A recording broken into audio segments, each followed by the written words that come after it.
Le agradezco mucho a Arturo Cano que me reciba la llamada. Arturo, periodista de toda una vida. Bueno, la nota más importante fue la detención del Marro el día de ayer, Arturo. ¿Y quién lo detuvo? ¿Las fuerzas estatales o federales? Eso habría que...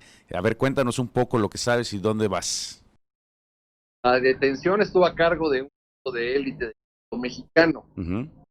José Antonio Yepes Ortiz, mejor conocido como El Marro, era el jefe de una agrupación conocida como el Cártel de Santa Rosa de Lima, por la población de Guanajuato, donde él pues nació, creció y actuaba. Esta, esta detención ha sido calificada como de muy importante por el presidente de la República, en una pieza de video o en un mensaje que ofreció el día de ayer, eh, para hablar de este caso, pero a diferencia de otros gobiernos o de otros momentos de nuestra historia reciente, yo veo que si bien consideró se trató de una detención muy importante, enseguida se dedicó a hablar pues de lo que crea este tipo de personajes como el Marro, es decir, de la complicidad de autoridades municipales y estatales eh, para que crezca el poder eh, y el control que estos grupos ejercen sobre la vida de las personas en diversas regiones del país. Sin duda es una buena noticia, pero el presidente añadió que también había que fijarnos en delincuentes de cuello blanco, habló del caso Cosoya, habló del caso de García Luna, habló de los dos colaboradores cercanos de García Luna que han sido ya también imputados en Estados Unidos.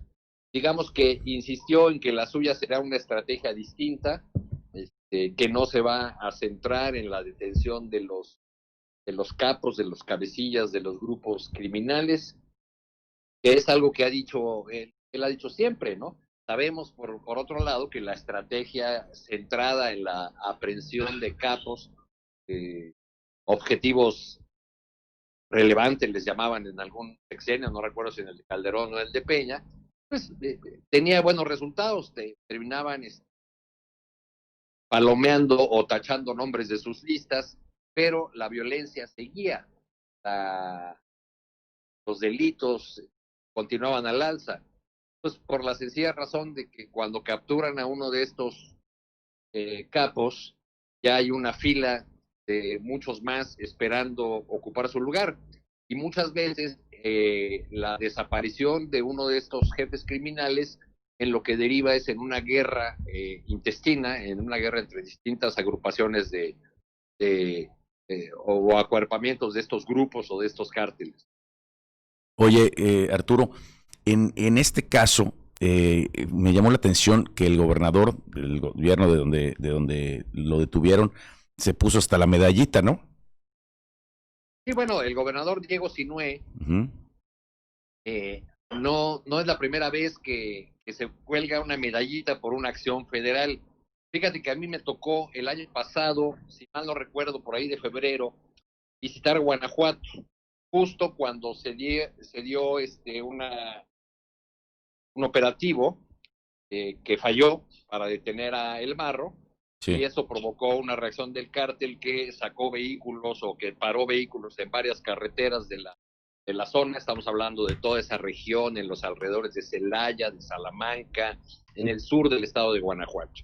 Le prendieron fuego, se enfrentaban con fuerzas federales. Yo anduve recorriendo durante varios días esas ciudades, Irapuato, Guanajuato, Salamanca, León mismo, y hablando con colegas periodistas, hablando con algunas fuentes de información, y lo que encontré fue a un gobernador que estaba muy urgido de dar un informe, aunque solamente llevaba pocos meses en el poder, por una cuestión ahí de ajustes en la constitución local, se anticipó ese informe de gobierno, y el gobernador Diego Sinué, que es un hombre joven, apareció en el escenario muy a la manera de Ricardo Anaya, Mm. solo, de pie, dominando el escenario y presumiendo este operativo, que era un operativo del gobierno de la federación, como el principal acto de su gobierno. Entonces no es la primera vez que trata de presumir eso, aunque hay que recordar otra vez el mensaje del presidente del día de ayer. Dice, si estos grupos o grupos como el de El Marro pudieron crecer fue por la complicidad criminal con gobiernos municipales y estatales. En el caso de Guanajuato ha sido muy señalado el fiscal, apellido Samarripa, un hombre que ya lleva 10 años como en esa posición, primero como procurador y luego cuando hicieron el cambio legal a fiscalía, fue apoyado por el gobernador Diego Sinue para hacerse cargo de la fiscalía por 9 años. Es decir, este funcionario ocupará la posición de fiscal de Guanajuato durante casi 20 años. Sí. Mismos en los que esa entidad se ha convertido en la campeona en homicidios en todo el país, además de que han crecido otros delitos, y ya no hablemos del huachicol como uno de los delitos fundamentales, al menos en la región sur de esa entidad. Es decir, si la medicina sigue siendo la misma, el resultado será el mismo. 9 años en una posición y no ha salido adelante, digamos, el Estado. Bueno, yo lo que me contaban los colegas de Guanajuato, que son mucho más avesados en la política local, por supuesto, es que Samarripa, el fiscal, había sido colocado ahí por un exgobernador para que le cubriera las espaldas, pero que desde el poder se habían dedicado pues más bien a cuidar sus negocios. Un poco por ahí corría la versión de que apoyaban al cártel de Santa Rosa porque era una especie de barrera de contención a la penetración de un cártel mucho más poderoso, el de Jalisco Nueva Generación. Por aquellos días que yo anduve en Guanajuato, tuve la oportunidad de platicar con un alto funcionario del gobierno federal y le preguntaba yo cómo iba esa guerra entre esas dos agrupaciones criminales. Y él me la puso de esta manera: mira, si esto fuera un partido de fútbol, Jalisco iría ganando por goliza. No, bueno, y ya lo que quedaba ahí ahora pues era el marro, ¿no? Ese defensa chaparro con cara de maldito, y pues ya está fuera del escenario, de modo que ahora la preocupación de las autoridades, tanto locales como federales, debe estar en cómo se va a combatir a esa otra agrupación criminal que sin duda es la que más se ha fortalecido en los últimos años. Claro. Y habrá que ver también en este otro cártel que ya detuvieron al marro, habrá que ver si no uno de los de abajo intenta crecer, ¿no? Y no se arma también una cruenta batalla por la sucesión allá.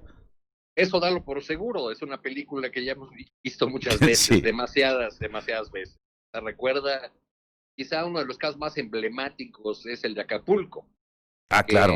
Tras la caída de la Barbie, se volvió aquello un infierno con 12 o 13 grupos enfrentándose entre sí. Claro. ¿No? Digamos, para efectos de la vida cotidiana de las personas, de la seguridad ciudadana, de la paz que merecemos todos en los espacios donde vivimos, trabajamos, convivimos, pues no necesariamente es una buena noticia la captura de un capo, y esta no va acompañada de otras medidas que garanticen la recuperación de territorios. Claro. Porque realmente lo que ha ocurrido es que los territorios han ido quedando en manos de estos grupos criminales que no solamente se dedican ya al trasiego de sustancias ilegales, sino que se dedican a controlar de manera corrupta y criminal todas las esferas de la vida de una comunidad. Sí, hasta de la vida pública, ¿no? Exactamente, claro, pues ponen candidatos, sí. ponen presidentes municipales, ponen diputados, controlan el registro civil, controlan los ascensos en las escuelas, controlan los aparatos de justicia, todas las esferas de la vida. Todo acaba siendo un negocio, pero en fin. Exacto. Sí. Pero es una buena noticia, cuando menos, la detención de uno de ellos, ¿no? Es una buena noticia, y ojalá esa buena noticia se acompañe de otras buenas para que ese atribulado trozo de nuestro país pueda vivir en paz. De verdad, cuando yo anduve por allá en Celaya, sobre todo, era el miedo era algo que se percibía en toda la gente. Todo el mundo se guardaba a las 8 de la noche. Yo quise llegar a una posada y me dijeron, bueno, sí, pero si no llegan a las 8 de la noche ya no lo recibimos. Claro. Cosas por el estilo, ¿no? Claro. Por el estilo. Sí. Oye, pues te agradezco mucho, Arturo Cano, que nos reciba la llamada y nos platiques mucho de tu pasar y de tu andar por este país que... Yo, pues, yo te agradezco igual y ahí para la próxima vez te voy a preguntar de cómo andan las cosas por allá en la península. ya estamos, te agradezco. Dale, pues. Nos vamos a un corte.